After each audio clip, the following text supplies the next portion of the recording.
យើងចូលធ្វើការក្នុងរោងចក្រជួបការលំបាកដែលលេចឡើងម៉ាស៊ីនមកស្មាញប្រើទឹកភ្លើងតែយើងមិនមកតាមវាឡើយយើងរៀនទៅពីចប់រលហើយប្រដៃទៅចាំតំបានតើអើយដល់លោករៀនធ្វើណាបាត់អើយវាមានអ្វី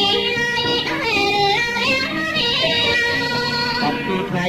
គ្រប់គ្រឿងយើងមកចាំការចលនាបំរើគ្រប់ការងារយើងអាចដើរតាំងអាចបាញ់ពីអាចជួងជលវាពេលគូចទាំងរងចាំយើងតែចម្រើនហើយថាពីដៃដល់ខាងយើងដល់ចិត្តពេញកម្លាំងធ្វើទាំងថ្ងៃយប់នៅរោងចាំក៏តំរកមកទីនគ្រប់មុខលាត់ពីតោរាប់ទៅរាល់ម៉ោងមានឈប់ឈរបន្តវិញគ្នាក្នុងធ្វើការរោងចាំស្បាយធ្វើការស្គាល់ភីរៀងស្ដាំដើរអត់ជុំផលិតបានផល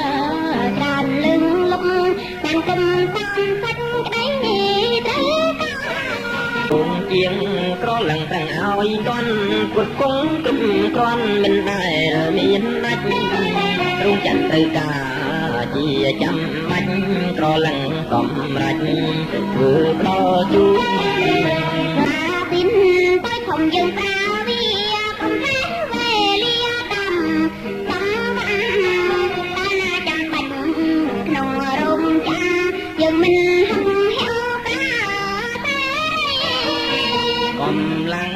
ពលកម្មក៏យើងប្រើមិនតែងតែលើមហាពីនអីហើយគោជំហរប្រដិតឆៃតំតំใจគ្រប់វេលាយើងខំតែងតែអនុម័តយើងបានចុះខំមកតបទៅយើងដំណើរក៏ឲ្យខំបន្តចប់ចាំរកខាងតែបានល្អហើយចិត្តស្មឹងក៏នឹងមានពីស្រីក៏เป็นចាស់ការគ្រប់ការងារដើម្បីប្រជាជនទាំងបាងនៃវត្តអើយស្រីក៏เป็นចាស់ការគ្រប់ការងារដើម្បីប្រជាជន